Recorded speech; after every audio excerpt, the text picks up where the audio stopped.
ഞാൻ അപ്സരയെ കുറിച്ച് ഒരു സ്ഥലത്തെ ഒരു ഇന്റർവ്യൂല് ഞാൻ അപ്സരയെ കുറിച്ച് ഒരു കമന്റ് പറഞ്ഞ അപ്സരയ്ക്ക് ഭയങ്കര ഹേർട്ടായി.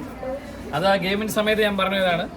അതിന് ഞാൻ എല്ലാവരുടെയും മുമ്പിൽ വെച്ച് ഞാനൊരു ഇന്റർവ്യൂലാണ് അത് പറഞ്ഞത്. അപ്സര സോറി മക്കളെ. സ്റ്റേജിൽ വെച്ച് രണ്ടുപേരും കൂടെ നിന്ന് മാപ്പ് പറയുന്നത് കണ്ടായിരുന്നു. അല്ല എന്താ അറിയോ, ഞാൻ ബിഗ് ബോസിൽ പോകുന്നതിനും മുന്നേ ഒരുപാട് വർഷമായിട്ട് എനിക്ക് പരിചയമുള്ള ഒരാളാണ് സിബിൻ ചേട്ടൻ. അപ്പൊ ആ ഒരു സൗഹൃദത്തിൽ ഉണ്ടായിട്ട് അതിനകത്ത് പോയ സമയത്തും എനിക്ക് ഭയങ്കര ഇഷ്ടമുള്ള ഒരു കണ്ടസ്റ്റന്റ് ആയിരുന്നു. അവിടെ നിങ്ങൾ ഇങ്ങനെ വന്ന സമയം മുതൽ നിങ്ങൾക്കറിയാം എല്ലാവരുടെ മനസ്സിലൊരു സ്ഥാനം ഉണ്ടാക്കാൻ പറ്റിയൊരു കണ്ടസ്റ്റന്റ് ആയിരുന്നു സിബിൻ ചേട്ടൻ. ഭയങ്കരമായിട്ട് വർക്ക് ചെയ്യുന്ന ഒരാളായിരുന്നു. അപ്പൊ അങ്ങനെ ഒരാൾ പെട്ടെന്ന് പോയപ്പോൾ ഞങ്ങൾക്ക് എല്ലാം ഭയങ്കര സങ്കടമായിരുന്നു.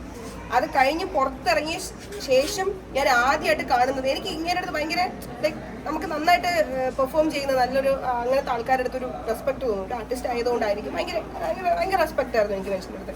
പക്ഷെ പുറത്തിറങ്ങിയിട്ട് ഞാൻ ആദ്യം കാണുന്ന ന്യൂസ്, ഒന്നാമത് നിങ്ങൾക്ക് എല്ലാവർക്കും അറിയാം ഞാൻ പുറത്തിറങ്ങിയത് എന്നെ വണ്ടടിച്ചിട്ടാണ് ഞാൻ ഇറങ്ങിയത്. അപ്പോൾ എനിക്ക് വിഷമിപ്പിച്ച ന്യൂസുകളിലൊന്ന് സിബിൻ ചേട്ടൻ പറഞ്ഞൊരു സ്റ്റേറ്റ്മെന്റ് ആയിരുന്നു. അല്ല അത് ഞാൻ പറയാം, അത് ഞാൻ പറഞ്ഞില്ല, ഗെയിം നടക്കുന്ന സമയത്ത് അതിൻ്റെതായ ഒരു അസസ്മെന്റിൽ പറഞ്ഞത് നീ ക്ഷമിക്കരുത്. ഒന്നുമല്ല, ഞാൻ ഈ പറഞ്ഞ പോലെ ഗെയിമിന് മുന്നേ ഞങ്ങൾ ഭയങ്കര ക്ലോസ് ആണ്. ഫ്രണ്ട്ഷിപ്പ് ഇന്നും ഉണ്ടാവും. സോറി കേട്ടാ, വിഷമമായി സോറി കേട്ടോ. ഇനി ജിൻഡോ ചേട്ടൻ്റെ തള്ളു വരുന്ന തളിക്കും. അല്ല ഇതിപ്പോ എന്താ വെച്ചാലേ, കാരണം നമുക്ക് എത്ര ഇഷ്ടമുള്ള ഒരാൾ നമ്മളെ പറ്റി പറയുമ്പോൾ എന്തിന്റെ ബേസിൽ പറഞ്ഞത് എനിക്കറിയില്ല. ഒരു സ്റ്റേറ്റ്മെന്റ് പറഞ്ഞപ്പോൾ പിന്നെ അത് നമ്മളൊരു പോസ്റ്റ് ഇട്ടാലും അതിനിടയിൽ ഇപ്പൊ സ്വാഭാവികമായിട്ടും ഓപ്പോസിറ്റ് നിൽക്കുന്ന നമ്മുടെ കണ്ടസ്റ്റൻസിന്റെ ആൾക്കാർ നമുക്കെതിരെ നെഗറ്റീവ് ആയിട്ടുള്ള കമന്റ്സും കാര്യങ്ങളൊക്കെ ഇടും. അപ്പൊ ഇത് അതിനൊരു വടിയായ പോലെ എനിക്ക് തോന്നി, നമ്മൾ അടിക്കാനൊരു വടി കൊടുത്ത പോലെ.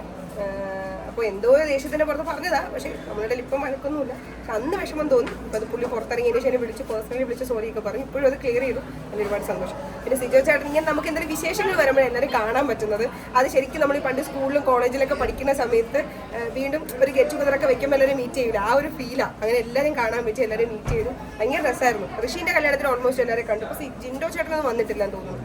ജിൻഡോ ചേട്ടനൊന്നും വന്നിട്ടില്ല, അർജുനൊന്നും വന്നിട്ടില്ല തോന്നുന്നു. ബാക്കി എല്ലാവരെയും കണ്ടു, കുറേ ആൾക്കാരെ കണ്ടു, മീറ്റ് ചെയ്തു. ഹാപ്പിയാണ്. സീരിയൽ ഞാൻ ഒന്നും കമ്മിറ്റ് ചെയ്തിട്ടില്ല. എനിക്ക് സിനിമ ചെയ്യണമെന്ന് ഭയങ്കര ആഗ്രഹമാണ്. അപ്പോൾ ഞാൻ അതിന് വേണ്ടിയിട്ടൊന്നും വെയിറ്റ് ചെയ്യാണ്. അറിയില്ല കിട്ടുമോ ഇല്ലയോ എന്നൊന്നും. ഒന്ന് രണ്ടെണ്ണമൊക്കെ ഇങ്ങനെ ഏകദേശമൊക്കെ ഇങ്ങനെ സംസാരിക്കുന്നുണ്ട്. അപ്പോൾ സിനിമ ആയതുകൊണ്ട് നമുക്കൊന്നും പറയാൻ പറ്റില്ല. അപ്പോൾ നടക്കട്ടെ, സംഭവിക്കട്ടെ. എല്ലാവരും പ്രാർത്ഥനയും സപ്പോർട്ടും ഉണ്ടാവണം. ഈ ഇടക്കാലത്ത് ഭയങ്കര പോലീസിലേക്ക് അയ്യോ, അത് ഞാൻ ഇപ്പോഴാ ആളെ കണ്ടത് കേട്ടാ. ഞാനൊരു ഇന്റർവ്യൂവിന് പോയിട്ടുണ്ടായി.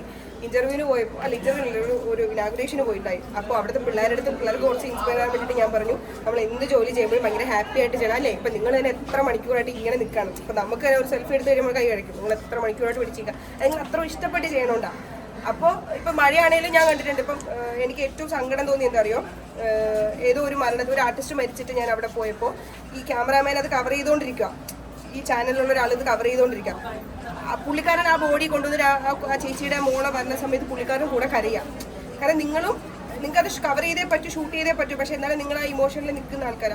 അപ്പം നമ്മൾ എന്ത് ജോലി ചെയ്യുമ്പോഴും നമ്മൾ ഇഷ്ടപ്പെട്ട് ചെയ്യുമ്പോൾ നമുക്കത് ഒരിക്കലും ബുദ്ധിമുട്ടായിട്ട് തോന്നില്ല. അത് ഞാൻ പിള്ളേരോട് പറഞ്ഞു. അപ്പം ഇയാളത് പോസ്റ്റ് ഇട്ടു. അപ്സര, എൻ്റെ അച്ഛൻ പോലീസായിരുന്നു, പോലീസിലിരിക്കുമ്പോഴേ മരിക്കുന്നത്. അപ്പോൾ ടൈം ഹാൻഡസിന് ഞാൻ ആപ്ലിക്കേഷൻ കൊടുത്തത് ഗവൺമെൻറ് ഓർഡറായി. അപ്പോൾ അത് മെൻഷൻ ചെയ്തു. ഞാൻ എന്തായാലും അഭിനയൊന്നും നിർത്തിയിട്ടില്ല. ഗവൺമെൻറ് ഓർഡറായ സത്യസന്ധമായ കാര്യമാണ്. ജോലിയിലേക്ക് കയറും. ഇപ്പം ഇല്ല, ഇപ്പം എന്തായാലും അഭിനയവും കാര്യങ്ങളായിട്ട് എൻ്റെ മുന്നോട്ട് പോകണം. ഭാവിയിൽ എപ്പോഴെങ്കിലും ജോലിക്ക് പോകും. അപ്പോൾ അന്നും ഇതേപോലെ ഇങ്ങനെ സ്നേഹവും പ്രാർത്ഥന ഉണ്ടാവുക.